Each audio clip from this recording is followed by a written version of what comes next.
Hey friends, we're into day 5. Can you believe it? We're 5 days into this, the Red Letter Challenge. And we're really going to get going tomorrow. But today brings the introduction to a close. For the last 5 days, we've introduced what our themes are going to be for each week. Week 1 was being. Week 2 was forgiving. Week 3 was service. Last week, week 4 was giving. And today we're going to be talking about going into the kingdom. If you're part of our leadership team, then you know we've been talking about hero makers. Hero makers, expanding our mindset, ask bigger questions to get outside just of our little selves, this little kingdom community, but be thinking big picture about carrying the message to the world. That's our MO, right? Make disciples for the transformation of the world. And so we have to focus. Yes, we have to focus on ourselves and our little things, but we need to expand our questions and think bigger. It will help the entire health of the church if we do that. So that's what we're called to do. But today we're on day number 5, and we're talking about going. So let's get in to see what Pastor Zach has for us today. When Jesus began his ministry, he moved with an incredible sense of urgency. In the Gospel of Mark, the words, and I quote, straight away or immediately, end quote, are used more than 40 times. If Jesus moved with a sense of urgency, then I want to move with a sense of urgency. So we should have that same sense of urgency. But it's hard to go full speed for God. We are naturally wired to want to be in control of everything and to go at a comfortable pace. When we decide to follow Jesus, we surrender our need to be in control. It can certainly be scary, but it can also be rewarding, exciting, and adventurous. Gary Hagen, founder and leader of International Justice Mission, wrote a book called Just Courage. In this book, he describes something that happened when he was 10 years old that still haunts him today. He describes a day when he was climbing Mount Rainier with his dad and his brothers. He was the littlest, so the climb was difficult for him. On this particular day, Gary's family wanted to reach Camp Muir. But Gary looked at the huge sign full of warnings for the trail ahead and asked to stay at the visitor center while they climbed. His dad agreed, so Gary stayed at the center and explored every corner. But as the day went on, the huge area started to feel rather small, and watching the informational video for the 6th or 7th time wasn't so interesting.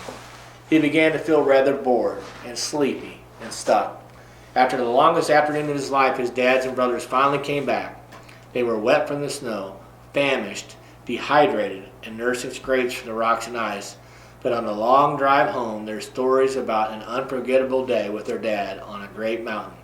Gary says he realized, I went on the trip and missed the adventure, end quote. Gary chose what was easy. It seemed like a fine decision at the time, but at the end it was rather boring. His dad and brothers chose what was hard and had stories, memories, and scrapes they will always remember. Don't go on the trip and miss the adventure. Many of us want to follow Jesus only when it's easy and safe. The moment it gets hard, we tend to lose faith and question God. But safe and easy makes for a boring story. In his book, A Million Miles in 1,000 Years, Donald Miller wrote, and I quote, if you watched a movie about a guy who wanted a Volvo and worked for years to get it, you wouldn't cry at the end when he drove off the lot, testing the windshield wipers. You wouldn't tell your friends you saw a beautiful movie or go home and put a record on to think about the story you'd seen. The truth is you wouldn't remember the movie a week later, except that you felt robbed and want your money back. Nobody cries at the end of a movie about a guy who wants a Volvo, end quote. But we spend years actually living those stories and expect our lives to feel meaningful. The truth is, if we choose to do with our lives won't make a story meaningful, it won't make a life meaningful either.